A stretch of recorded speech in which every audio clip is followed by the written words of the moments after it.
국토 면적 세계 2위 캐나다. 캐나다를 떼다가 러시아를 제외한 유럽 전역과 비교해봐도 감쌀 수 있는 진짜 거대한 면적을 가진 나라예요. 그런데 이 넓은 땅에 살고 있는 사람들은 불과 3,800만 명밖에 되지 않습니다. 우리나라 면적보다 약 100배 정도 크지만 인구는 더 적어요. 이 말은 즉 인구 밀도가 낮을 수밖에 없다는 건데, 실제로 캐나다는 전 세계에서 인구 밀도가 낮은 국가 중 하나예요. 심지어 인구 밀도가 낮은 특성에도 불구하고 캐나다 인구의 90% 이상이 남부 도시에서 살고 있어 북부 지역은 사람이 살지 않은 땅, 버려진 땅처럼 보이는 극단적인 인구 분포를 보이고 있죠. 그렇다면 과연 캐나다에서는 왜 이런 현상이 발생하고 있는 걸까요? 오늘은 이 주제를 한번 이야기해볼까 합니다.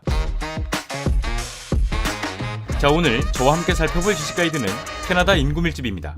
2023년 기준 우리나라의 국토 면적 10만 443.6제곱킬로미터, 캐나다 국토 면적 998만 4,670제곱킬로미터, 5,100만 인구가 살고 있는 우리나라의 인구 밀도 1제곱킬로미터당 515명, 3,800만 인구가 살고 있는 캐나다의 인구 밀도 1제곱킬로미터당 4명. 거대한 캐나다의 영토에는 우리나라보다도 적은 수의 인구가 살고 있습니다. 사실 수치로만 본다면 우리나라 면적의 약 100배에 달하는 캐나다의 인구 밀도가 얼마나 낮은 건지 감이 안 오실 것 같아요. 우리나라에서 가장 큰 규모의 테마파크이자 놀이공원인 에버랜드, 환상의 나라로 오세요 라는 가사만 봐도 어릴 적 추억이 새록새록 피어오르는데, 이 에버랜드의 평수가 약 45만 평이에요. 그리고 이곳에 캐나다 인구 밀도를 대입해보면 구슬 아이스크림이랑 추러스 먹고 줄 서서 놀이기구 타야 했던 그 에버랜드에 6명이 살고 있는 수준입니다. 그런데 이렇게 극단적인 인구 밀도를 보여주고 있는 캐나다를 조금 더 자세히 들여다보면 캐나다의 3대 도시인 토론토, 몬트리올, 밴쿠버에만 전체 인구의 35%가 밀집되어 있고, 특히 전체 인구의 90% 이상이 미국과 붙어있는 국경 지역에 집중되어 있는 것을 확인할 수 있죠. 이에 반면 캐나다 북부 지역의 경우 사람이 살고 있는 지역보다는 그렇지 않은 지역이 더 많다고 하는데, 캐나다라는 넓은 영토에 도대체 왜 이런 심각한 불균형이 일어나고 있을까 한번 생각해보면, 가장 먼저 캐나다 하면 어떤 이미지가 떠오르시나요?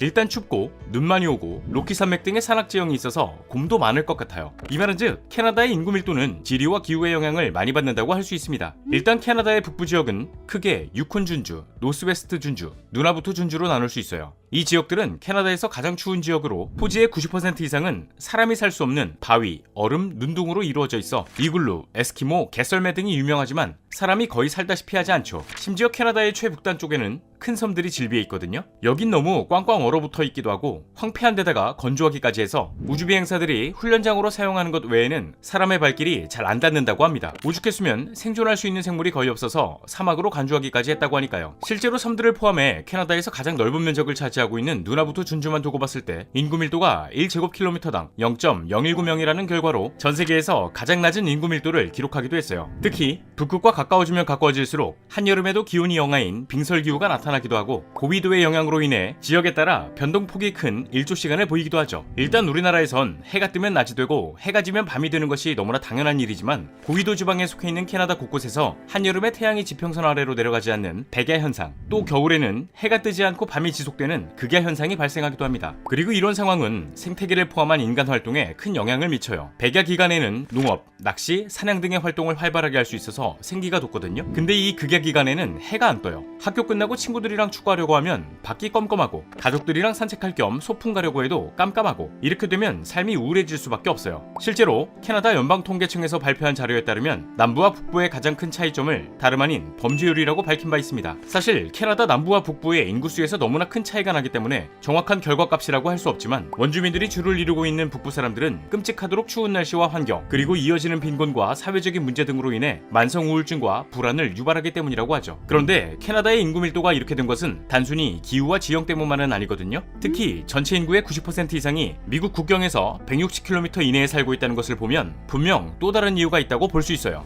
네, 또 다른 이유는 다름 아닌 미국과의 경제적 관계입니다. 이 문제는 캐나다의 역사와 밀접한 관계를 맺고 있어요. 처음부터 캐나다의 인구가 국경지대로 밀집해 있던 것은 아니었으니까요. 캐나다에 처음으로 정착했던 원주민들은 대부분 농경과 수렵 또는 물고기를 잡으면서 생계를 이어갔다고 합니다. 이로 인해 지금의 캐나다 남부와 동부 지역에 주로 사람들이 모여 살게 되었죠. 그렇게 시간이 흘러 16세기 말부터 17세기 초에는 프랑스와 영국인들이 캐나다로 들어오게 되는데, 이들은 캐나다의 동부와 중앙부를 중심으로 정착지를 확장해 갔어요. 농사도 짓고 땅도 갈아엎고 당시 캐나다에서 나오는 비버 잡아다가 모피도 팔고 하면서 말이죠. 이런 영향으로 현재 캐나다는 프랑스어를 사용하는 퀘벡주, 프랑스어와 영어 두 가지 언어를 사용하는 동부 뉴브런스윅주, 그리고 영어를 사용하는 나머지 지역으로 분류할 수 있게 된 건데, 프랑스와 영국이 캐나다에서 농사만 짓고 사냥만 했느냐? 네, 당연히 아니었습니다. 이들의 영향으로 18세기 무렵 캐나다에서 산업화가 진행되었어요. 이 시점을 기준으로 사람들은 도시로 몰려들게 되었죠. 이 중에서도 특히 미국의 국경지대 쪽을 중심으로 사람들이 모여들었습니다. 그 이유는 미국이 캐나다보다 약 100년 앞선 1776년 7월 4일 영국으로부터 독립하게 되죠. 이후 19세기에 접어든 미국은 동에서 서쪽으로 도로와 철도를 건설하며 무역로를 개척해 나아갔어요. 그리고 이때 당시 캐나다에서는 강을 중심으로 농작물을 재배하고 있었는데, 여기서 가장 대표적인 강은 이른바 세인트 로렌스 강이었죠. 그런데 이게 때마침 미국과 캐나다를 가로질러 대서양으로 흐르는 강이었던 겁니다. 물론 이때 엘버타, 서스케처원, 매니토바 등의 지역에서도 다양한 작물과 농장을 운영하고 있었지만, 세인트 로렌스 강은 미국과의 교류에 물꼬를 트는데 큰 역할을 했죠.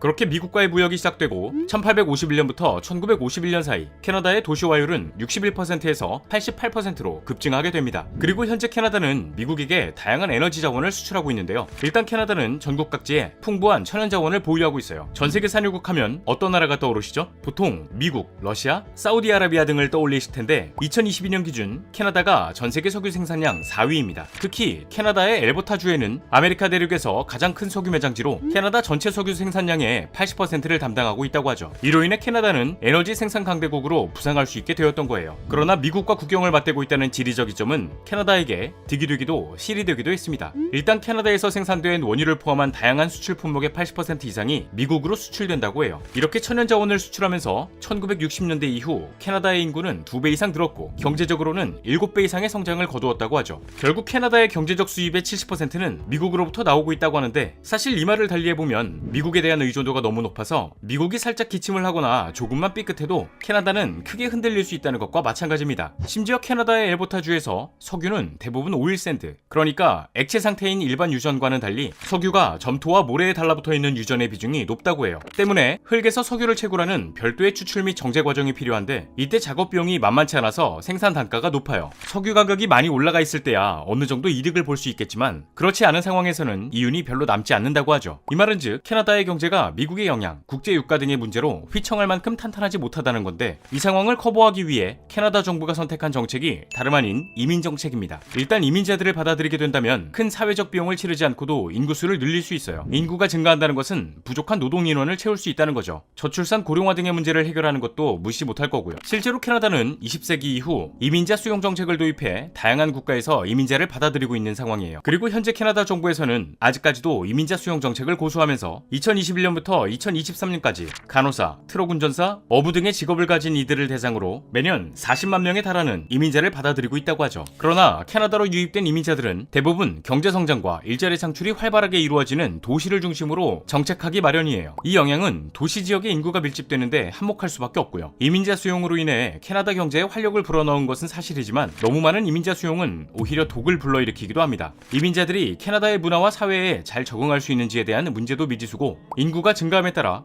주거, 의료 시스템 등도 함께 발전해야 하지만, 캐나다에는 가장 기본적인 도로와 철도 등의 인프라조차 제대로 갖춰져 있지 않은 지역이 많아요. 북부 지역은 언제 개발이 될지, 아니 개발을 시작하지 않을 수도 있다고 하니까요. 거대한 영토 아래 광대한 천연자원을 품고 있는 캐나다, 과연 이 잠재력을 가지고 어떤 행보를 보여줄까요? 자, 오늘의 영상은 여기까지입니다. 다음에 또 다른 안내서로 찾아뵙도록 하겠습니다. 지금까지 지식가이드였습니다. 감사합니다.